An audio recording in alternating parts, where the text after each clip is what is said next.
Saya ucapkan selamat kepada yang barusan dilantik.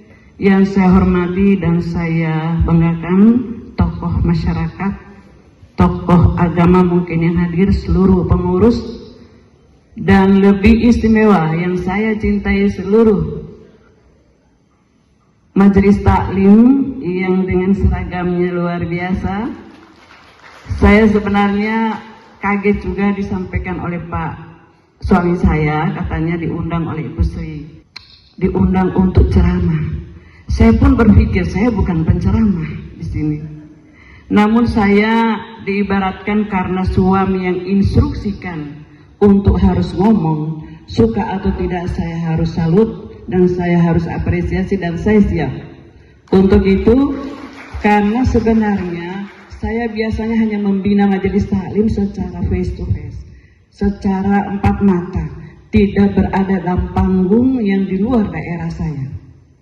Biasa kami di Kabupaten Gorontalo kurang lebih 15.989 kelompok majelis taklim, terdapat di 449,8 itu kelompoknya, baru kelompok 15.000 anggota.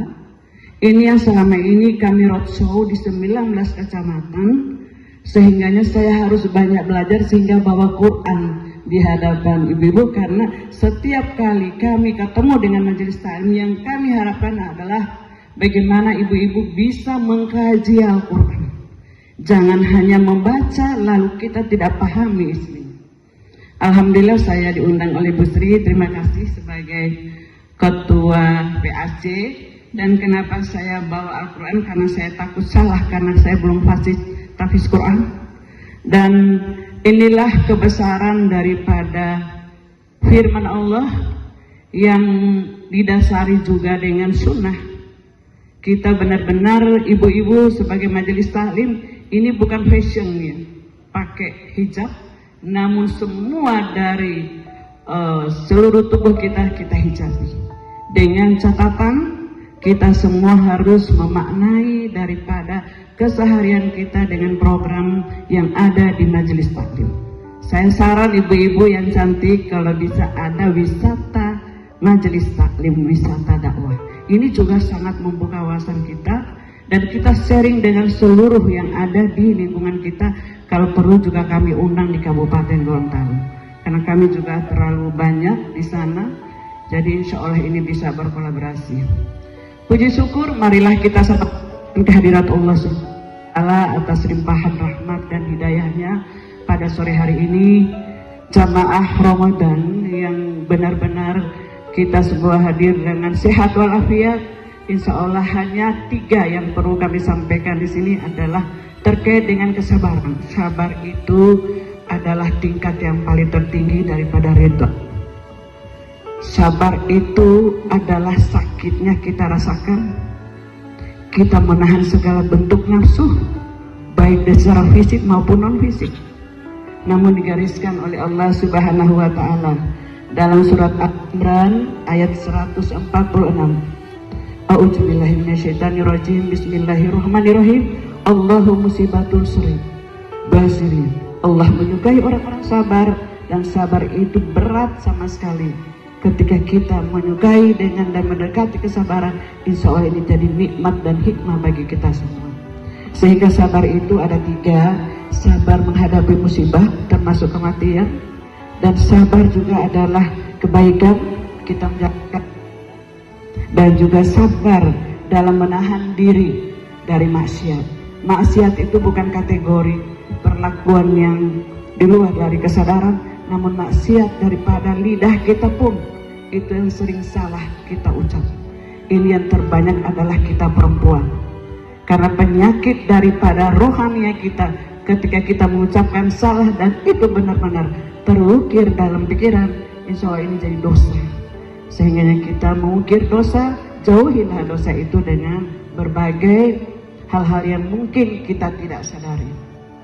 Kemudian saya juga mengutip dari sejarah yang mungkin itu sudah sempat dilakukan oleh di zaman Rasulullah Shallallahu Alaihi Wasallam, bahwa karena ini terkait dengan sabar.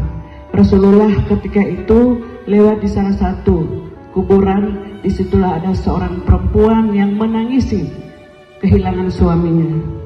Oleh Rasulullah, baginda Rasulullah SAW, beliau mendekati seorang perempuan lalu disampaikan, bertakwalah dan bersabarlah. Perempuan biasanya sangat identik dengan sensitif untuk tidak mau menerima nasihat, sehingga beliau berkata, siapa kamu dan jauhi diriku, dan kamu tidak tahu sebelumnya apa musibah yang saya rasakan ini. Oleh Rasulullah tidak digubris, Rasulullah kembali ke rumahnya, lalu teringat suatu ketika perempuan itu datang kembali ke Rasulullah karena keingat bahwa ternyata yang menasihati pada saat dia dikubur menangis itu adalah baginda Rasulullah SAW. Rezeki kami bisa ada datang tiba-tiba, sementara kita malas untuk sholat duha. Ya Allah, Bu, Ibu, sholat duha ya Bu, karena duha adalah penyelamat juga rezeki kita. Dan kita jangan selalu minta, ya Allah, mana anakku belum mengirimkan uang, di lain sisi kita tidak pernah datang di hadapan Allah hanya untuk sholat duha. Sholat duha itu 2 rakaat, 4 rakaat, 6 rakaat, 12 rakaat, 8 rakaat, 12 rakaat. Terserah ibu mau pilih yang mana.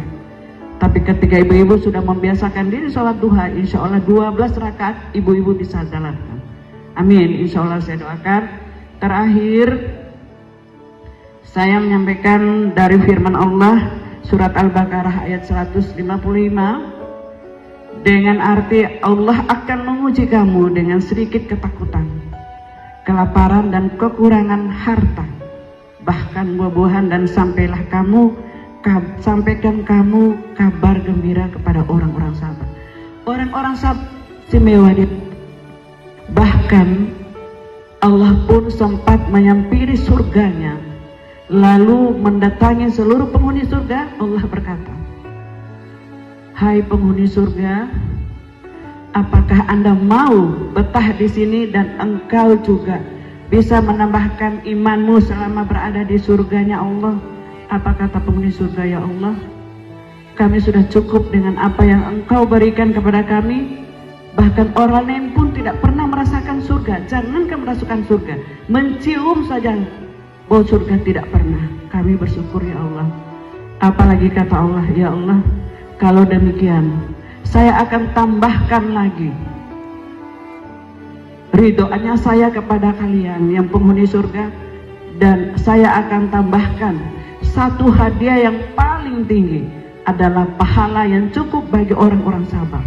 Ternyata orang-orang sabar itu penghuninya adalah surganya Allah.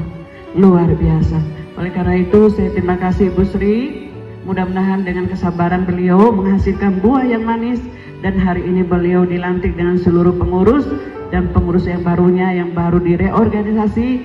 Mudah-mudahan ini menjadi pengurus yang yang menikmati bulannya suci Ramadan, dan juga pengurus yang solid, yang satu, dan selalu mengedepankan kepentingan orang banyak. Karena kalau sudah masuk di partai tentunya bukan berpikir diri sendiri, namun membesarkan partai dan juga membesarkan orang-orang yang mungkin masih membutuhkan kita semua. Barangkali inilah beberapa hal yang singkat. Mohon maaf apabila ibu-ibu masih mengupas lagi tentang kesabaran. Banyak sekali ayat-ayat yang terkait dengan kesabaran. Mudah-mudahan kami mohon diundang kembali, karena ini tak gantung waktunya.